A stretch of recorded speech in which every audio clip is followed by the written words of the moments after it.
Hello दोस्तों, step towards stock market YouTube channel पे आप सभी का स्वागत है। तो दोस्तों, आज के इस वीडियो में हम एक ज़बरदस्त सरकारी कंपनी के बारे में बात करने वाले हैं, जिसमें सेबी का रूल फॉलो करने के चलते खुद गवर्नमेंट ऑफ इंडिया अपनी हिस्सेदारी बेचकर अपनी हिस्सेदारी कम करने वाली है। तो चलो वीडियो स्टार्ट करते हैं। तो दोस्तों, आज के इस वीडियो में हम जिस कंपनी के बारे में बात करने वाले हैं, उस गवर्नमेंट कंपनी का नाम है IRFC, यानी कि Indian railway finance corporation limited. और दोस्तों, इस अपडेट का हेडिंग आप यहाँ पे पढ़ सकते हो। Government to sell up to 2% stake in IRFC through OFS issue opens for institutional investors on Wednesday. तो चलो इस अपडेट को पूरा डिटेल में समझ लेते हैं।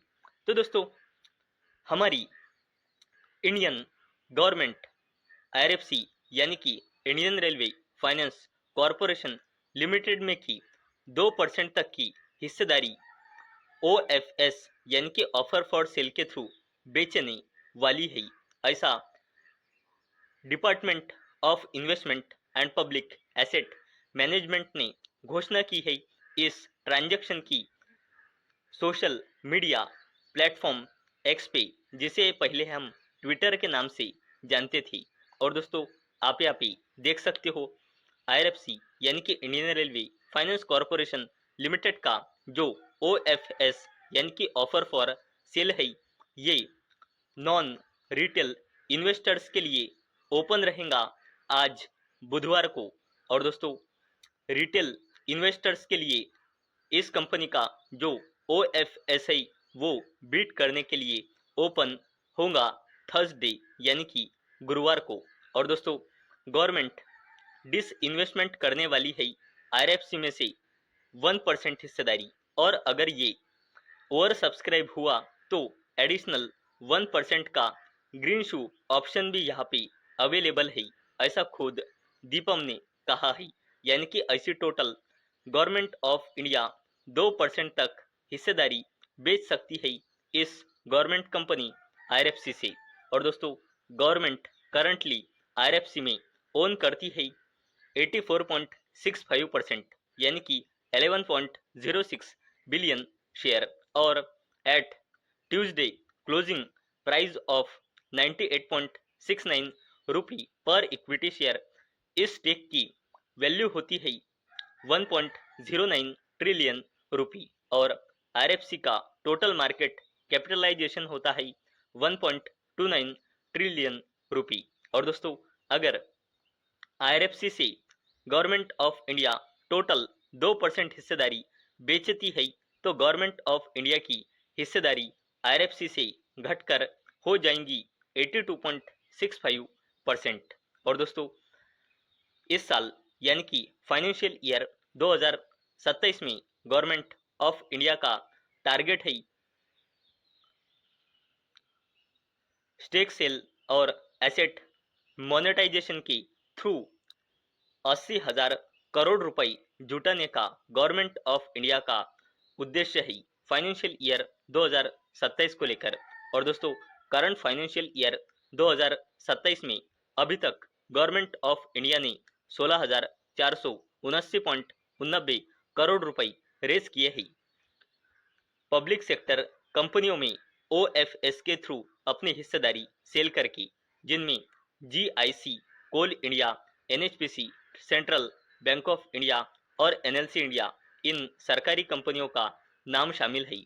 अगर हमने यहाँ पे देखा कि किस कंपनी के OFS से गवर्नमेंट ऑफ इंडिया ने अभी तक फाइनेंशियल ईयर 2027 में कितना फंड रेज किया है, तो कोल इंडिया की 2% हिस्सेदारी बेचकर 5,542.36 करोड़ रुपए रेज किए हैं।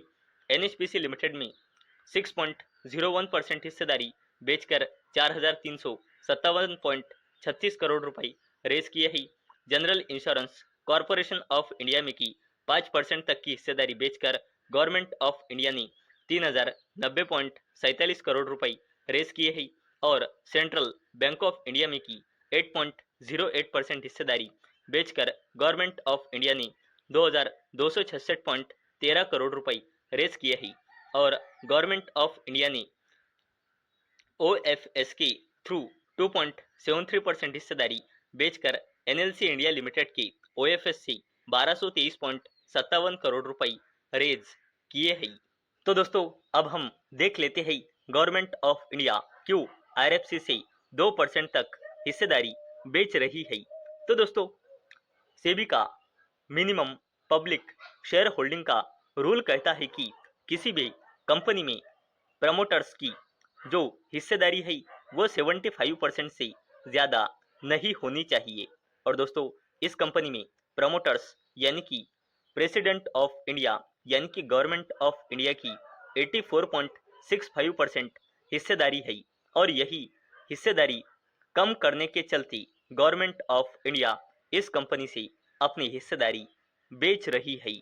और दोस्तों इस ओएफएस के पीछे वही बड़ा रीजन है कि सेबी का मिनिमम पब्लिक शेयर होल्डिंग का रूल फॉलो करना है गवर्नमेंट ऑफ इंडिया को आरएफसी इस कंपनी में। इसके चलते गवर्नमेंट ऑफ इंडिया इस कंपनी से अपनी हिस्सेदारी बेच रही है।